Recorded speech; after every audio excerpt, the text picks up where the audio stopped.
friends, welcome back to my channel. My name is Victoria, and today we're going to be doing a video that I saw Jess do about 2 months ago, and that is most read authors and a recommendation by them. So basically what I did is I went through my Goodreads and I counted up my top 10 most read authors, and I'm gonna go through them and give you a recommendation by each of them. All of these are ones that I have talked about before, like all of these authors I have talked about extensively, so you probably would be able to guess a good amount of them, especially the top 2 if you've been here for a long time. So leave your guesses in the comments, and I'm gonna start at number 10 and we're gonna work our way up. For the number 9, actually I did top 9 because number 9 is a tie with 3 different authors. So I have 11 authors that I'm going to be talking about. Number 9 is a tie. 9, 10, and 11 are all a tie. We have 19 books, and that is Katherine Cowell, CLA Kingsley, and Quinn. I have talked a ton about all of 3 of those authors. I love them so freaking much. I'm very surprised that they're tied, and I actually thought Quinn would be higher because I've been reading her for so much longer and she has a lot more of an extensive backlist, but I haven't read a ton of her like newer stuff, so that's probably why. But I love that Katherine Cowell is tied for number 9 and CLA Kingsley, considering I've only been reading them for about a year and a half. For Katherine Cowell writes emotional, romantic suspense, small town books that are so freaking good. They have you on the edge of your seat at all times. The twists that Katherine Cowell has in her books are perfection. The book that I'm going to recommend is actually a book that released very recently, and that is Broken Harbor, which is book 3 in her Sparrow Falls series. I have a trope arc for it that Katherine sent me, and this book is book 3 in the Sparrow Falls series, but her books can be read as standalones. They usually follow family members, so you'll see the characters from the previous books, but you don't need to read the previous books in order to understand the rest of the series. So this one is book 3. It follows Sutton and Cope. Cope is a hockey playing hero, and Sutton is a single mom who owns a bakery in the small town. Sutton has a rough backstory. She was in a difficult relationship with a athlete in the past, and she has a son named Luca, and Luca loves hockey, wants to be a hockey player, and he is going to a camp, and Cope comes back to his town and he coaches the hockey team in his small town, which Luca happens to be on, and Cope and Sutton fall in love, and the romance in this one is stunningly beautiful. The family that Cope, Sutton, and Luca become together is adorable. Cope is the number 1. He spoils her so much. Every time I talk about this book I mention this one scene, but he's like so caring, and all he wants to do is like take care of her and spoil her and like give her everything that she wants and could possibly need. And there's this one scene where she's struggling with getting Luca to hockey practice and dealing with her bakery and all this stuff. She's a single mom, she's doing this all by herself, and Cope researches mommy blogs to find out what car seat is the best so that he can buy it and have it in his car so that he can drive Luca to hockey. He wants to help out Sutton, who's so overwhelmed. And it's just the cutest, most Cope thing ever. And it's one of my top favorite Katherine Cowell books now, definitely like top 3, and I highly recommend it. For CLA Kingsley, her books are also behind me, but this one was easy to grab and that one's in a stack because the one that I want is actually at the bottom of the stack, and that is Rewriting the Stars by CLA Kingsley. This is the final book in the Bailey Brothers series, and this one I would actually recommend reading the series in order, or not necessarily the whole series in order, but reading this one last, if that makes sense. So like you can read the other ones out of order, but this one should be read last because there is, I'm sorry if my camera just got knocked. My roommate's cat is rubbing up against it. This one has a bit of a plot line that's been going on throughout the rest. So you probably could understand it, but it just like adds a lot if you have read the rest of the books. This one follows Annika and Levi. I think it's Levi. I'm really sorry if I'm wrong. I will put it like on here if that's wrong. But Annika and Levi, this is a rival families romance with a single mom. So Annika is a single mother and she is a Haven. This small town has a huge rivalry between the Havens and the Baileys, and they hate each other, and like extensively hate each other, to the point where in this small town they have 2 bars, 2 grocery stores, 2 gas stations, so that the Havens and the Baileys do not intermingle, and you pick a side and you stick to that side. But Levi and Annika don't do that. They fall in love, and it is the cutest thing ever. There is this like, not really suspense, but like mystery plot that they're like uncovering about the town and the history of the town that goes throughout it. It is so cute. I love a rival families romance, and this one was just so perfectly beautiful. Love it so, so much. Definitely pick up this book and just the whole Bailey Brothers series in general because it's so good. For Megan Quinn writes rom-coms. I really liked her older stuff, and one of the books that is actually my favorite by her is Boss Man Bridegroom, which is a marriage of convenience boss assistant romance. A CEO of a company, his assistant comes in one day and proposes to him. Her grandmother, who she is incredibly close with, tells her that she is sick and guilt trips her and is like, I'm so sad that before I die I won't get to see you get married. And so the heroine, like hating the fact that she'll let her grandmother down, goes into work and proposes to her boss. And it's hilarious, and I love it, and I would highly recommend it. Oh, the next one, which I guess is number 8, is Pippa Grant. Pippa Grant is the author that I read whenever I'm having like a bad day. Her books are over the top, ridiculous, but they just like put a smile on your face. Do not take them too seriously, but if you love a rom-com that's just like fun and chaotic, highly recommend Pippa Grant. So I have read 20 books by Pippa Grant, and the one that I'm going to recommend to you is called Jock Blocked. This one is a sports romance. It's from one of her sports romance series, and it is following the hero who is new to the Thrusters baseball team, but he is a star baseball player. He is a very, very good baseball player, and he gets traded to the Thrusters, which is the worst team in the league, and he is so upset by this and he's so annoyed. But baseball players are very superstitious, and his superstition is that when he dates girls, he's bad at baseball. And so he is a virgin because every time he would like try and be with a girl, he would suck at baseball. And so throughout the years, he has just stayed a virgin to be good at baseball. But now he's at the worst team in the league. And so he's like, why am I dealing with this when we're not good anyway? We're not gonna win. So he decides that he's going to sleep with somebody and lose his virginity. And the heroine in this book is the #1 Thrusters fan in the world. She is psychotic when it comes to her like being a fan of the Thrusters. It is her whole life.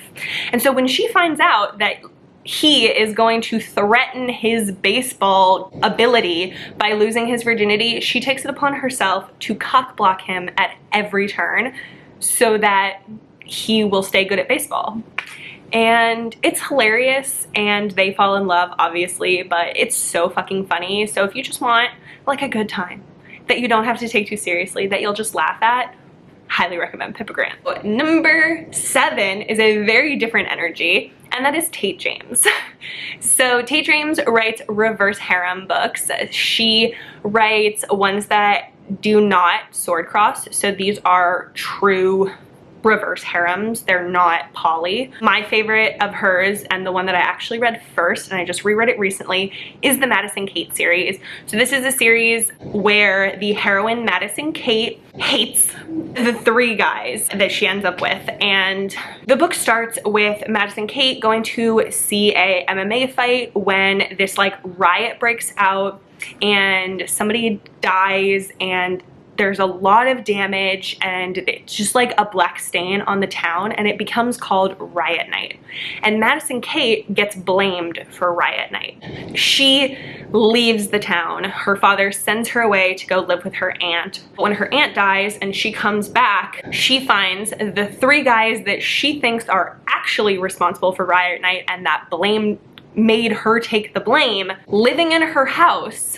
She takes it upon herself to get back at them. And enemies to lovers romance, there's so much going on. It is twists and turns at every page. There is a stalker that Madison Kate has. There is gang wars going on. There is just like gang politics all the time, and it's so fucking good. So if you want like a grittier, darker reverse harem with hella good spice, highly recommend Madison Kate and Tate James in general. Okay, so I think we're on 6 now, and that is Lauren Rowe. I have read 22 books by Lauren Rowe, and I love her. So my favorite books by her are her rockstar romances. She has a lot of rockstar romances. She has a whole like universe of a ton of books that are connected to each other. And I am going to recommend the Reed Rivers trilogy. So Reed Rivers is at the center actually of this universe that Lauren Rowe has. He is a music mogul. He owns a record company, and he is the person that owns all of like the other bands. So like he reps all of the bands that are in the universe for Lauren Rowe. I hope that made sense. So like there's a series for 22 Goats, and there's a series for Red Card Riot, and there's a series for Layla Fitzgerald, but Reed Rivers represents all of those people. They are all signed to his record label. And Reed Rivers has his own trilogy where he is the man with the Midas touch. Every artist that he works with becomes crazy famous, and he has a big head about it. Like he knows that he's good. I mean, he is good. So like he has the like stats to back it up, but his ego is there. And his romance is with a heroine named Georgia, and she wants to be in the music industry. She doesn't want to be a musician, but she wants to be a writer. And she goes to this talk while she's in school. There's a woman who works at this like music, like kind of like Rolling Stone, like a music writing magazine that she wants to work with. And so she goes to this panel, and Reed Rivers happens to also be on the panel. She doesn't know who Reed Rivers is, but she's getting text messages from her sister like, oh shit, Reed Rivers is on the panel, because her sister knows who Reed Rivers is. Anyway, she ends up making flirty eyes with Reed across the room throughout the entire like talk, like Q&A that's going on.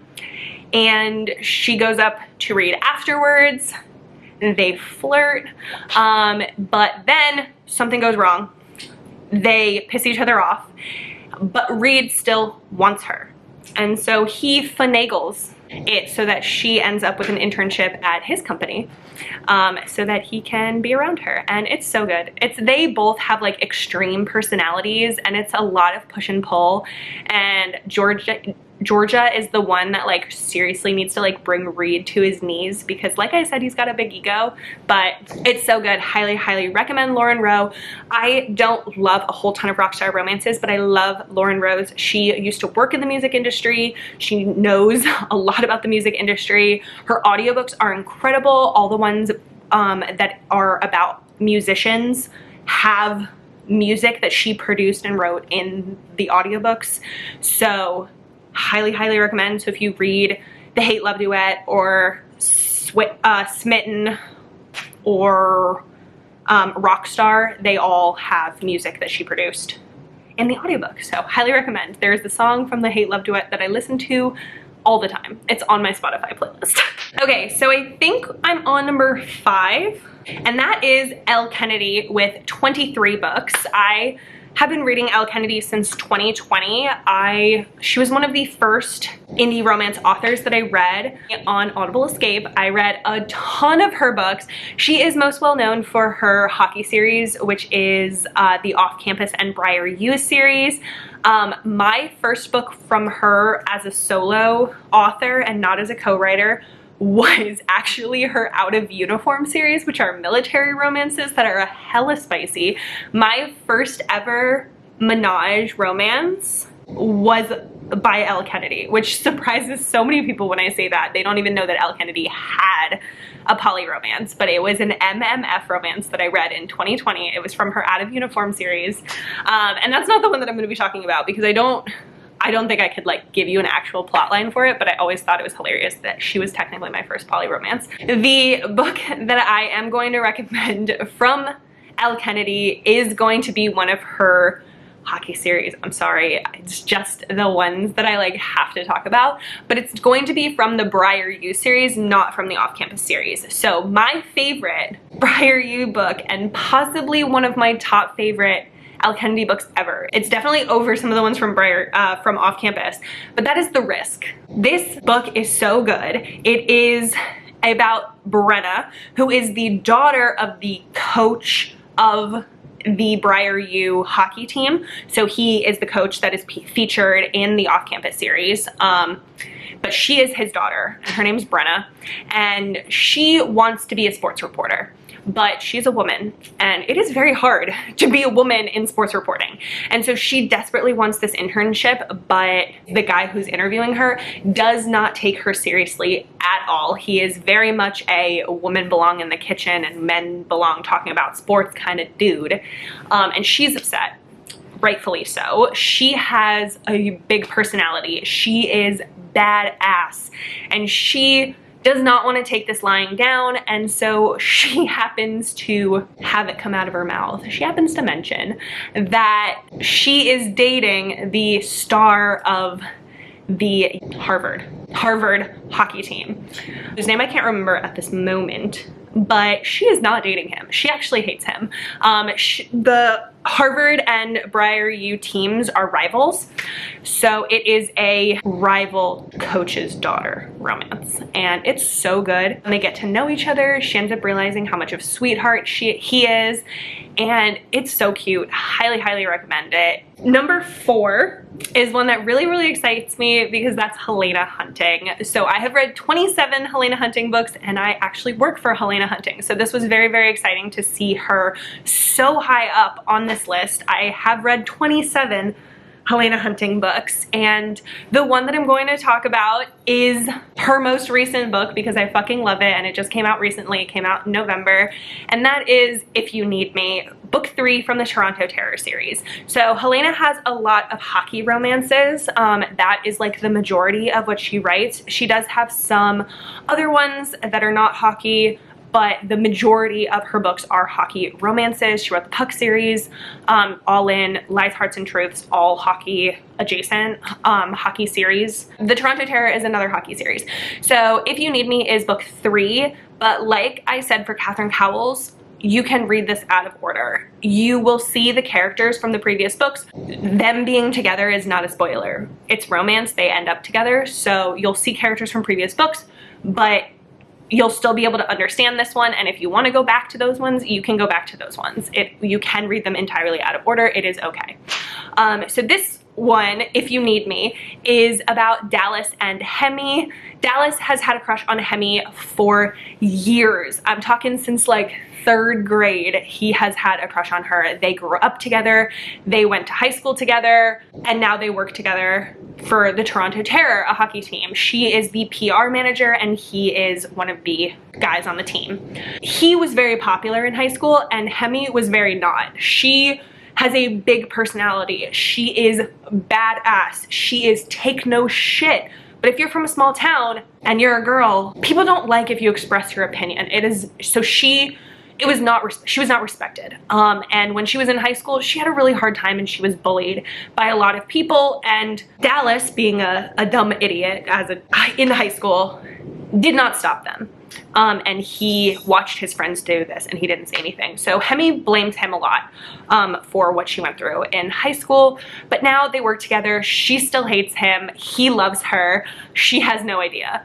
And this is a fake engagement romance because Hemi wants to find a date to bring to her high school reunion because her ex-best friend slash bully slash nemesis now get engaged to Hemi's crush in high school that her ex-best friend started dating knowing that Hemi had a crush on him. So Dallas makes some mistakes and announces to the world that they're dating even when they're not, and so they end up having a fake date, and then he proposes, so it's a fake engagement, and it's so good. It is a he falls first. It is a golden retriever hero. He worships the ground that Hemi walks on, and it's so beautiful. It's so good. It's emotional, it's romantic, it's hilarious, it's so, so good. Highly, highly, highly recommend it. Okay, so now we have number 3, which is Devy Perry with 40 books. So we have a very big jump there from number 4 being 27 and number 3 being 40. But I have read 40 Devy Perry books. I have read almost every Devy Perry book. I have about 4, I think, that I haven't read from her. I have that's 2 in her football series after Coach. So I think it's whatever the 2 after Coach are, because I read Coached. And then I have Clarence Manor, and then I thought there was one more, but I think I have 4 Devy Perry books that I have never read. I love Devy Perry. She writes small town romances, and they're so good. I love them. And she's coming out with her first fantasy romance next year, so very, very excited about that because she is a big Hermione fan. I'm a big Hermione fan. She gives me Hermione recommendations. She loves Hermione fan fiction, so I'm really hoping that she'll get like inspiration from some of the Hermione fan fictions, and we'll get like a seriously good fantasy romance. I think she can kill it. So the book that I'm going to recommend for Devy Perry is actually the first Devy Perry that I ever read, and one that is very much not talked about, very underrated, and that is Riffs and Refrains. So Riffs and Refrains is a Rockstar Romance series. It's part of a Rockstar Romance series where each book is written by a different author. Devy's installment in the series is called Riffs and Refrains, and it is about the female drummer in this band.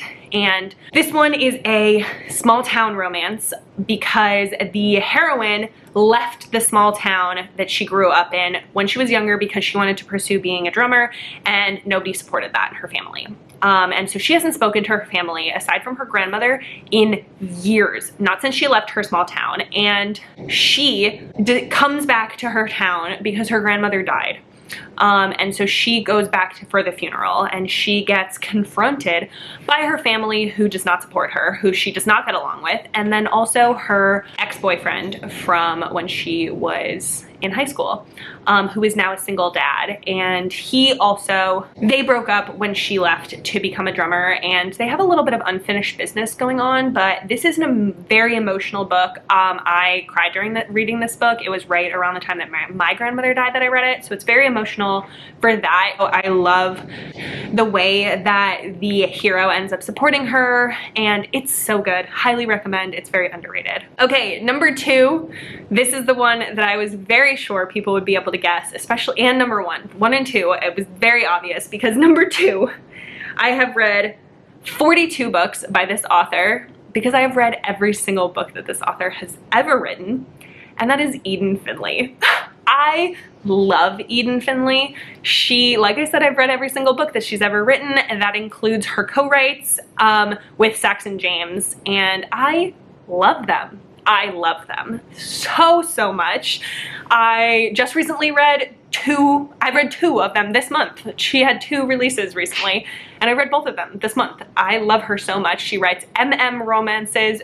Most of them are sports romances. She does have a couple that are not sports romances, but they're all and I love them. She actually does have one romance also. Highly, highly recommend reading Eden Finley. If you like romance or you want to get into romance, she's fabulous. And for her, I'm going to recommend the one that I recommend starting with for her, and that is her Fake Boyfriend series. So the Fake Boyfriend series is all of these books in the series feature the fake dating trope, and the first one is called Fake Out, and it starts the Damon verse, which so many, like there is a literal like diagram that Eden and Saxon have to show the Sandon verse, which is their like combined universe, and then there's like a separate one of like how Eden's books that she's written herself connect to the Sandon verse. And then there's one for Saxon's as well. Like their brains and how they connect all of these books is insane to me. But the Fake Out starts the Damon verse, which has a huge expansion going on because Damon is mentioned in so many future books because Damon wants to be a sports agent. So in his book, which is the first one, Fake Out, he is a gay man and he wants to be a sports agent. He hoped to be a baseball player, but he had an injury and it crushed his MLB dreams, and so he now goes to his alternate plan, which is to become a sports agent. The other hero, Maddox, in this book, he's made some mistakes where he had a hard time breaking up with his high school girlfriend, and so because he kept struggling, he ends up accidentally blurting out that he's gay to her. So she, being a gossip, ends up telling their entire town. So his entire town, including his family, think that he's gay. So he hasn't come back to his small town for a long time, but he gets invited to a wedding, and so he has to go back to his town, but he's like, I need to have a boyfriend with me to like, so he's like, I need to fake date somebody. And so his best friend is like, you could fake date my brother. And in order to convince her brother, who is Damon, she tells Damon that Maddox's brother-in-law is a famous athlete and that he could try and like get in with him to sign him. And so Damon, being desperate, is like, yeah, let's do it. So they fake date, they go back, and it turns out Maddox wasn't really lying, and he has a bi-awakening, and they end up falling in love, and it is so fucking good. So highly, highly, highly, highly recommend Eden Finley. She's so amazing. So the last author, my #1 most read author, another one that I'm sure people can guess, and that's Serena Bowen, who is my first ever indie author that I read. I have read 57 books from her, which is all of them. I have read all of her books. I have read her entire backlist. I have been on her ARC team for 3 years, so I consistently get her new releases, and I will continue to read them because I love them. So the one that I'm actually going to recommend is one that is more recent. I think it's underrated. I think it's fabulous. And it's one that I haven't talked about a ton on my channel, and that is Golden Touch. So this romance is part of a series. It's the Guiltmaker series, and it's about a family who owns a brewery in the town.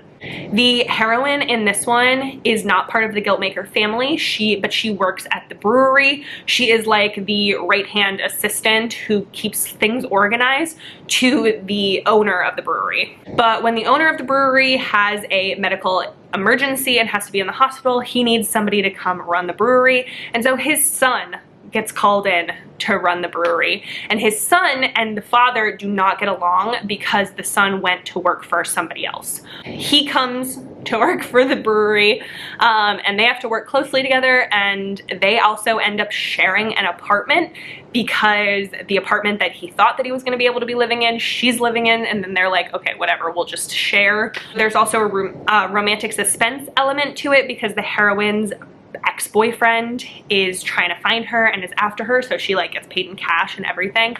So she's like in hiding, but it's so good, it's so funny, it's so interesting. The suspense is really good. Highly, highly recommend it. I love it, and not a lot of people have read it, so highly recommend Golden Touch and also Serena Bowen. All of her books are fabulous. She writes a ton of sports romances, hockey romances, college romances, she has MM romances. She has so many things. She has small town Vermont romances. They're so good. I highly, highly recommend them. But that is all. That is my top, technically 11, sort of 9 authors that I have read from and a recommendation from them. So I hope that you find an author that you will like.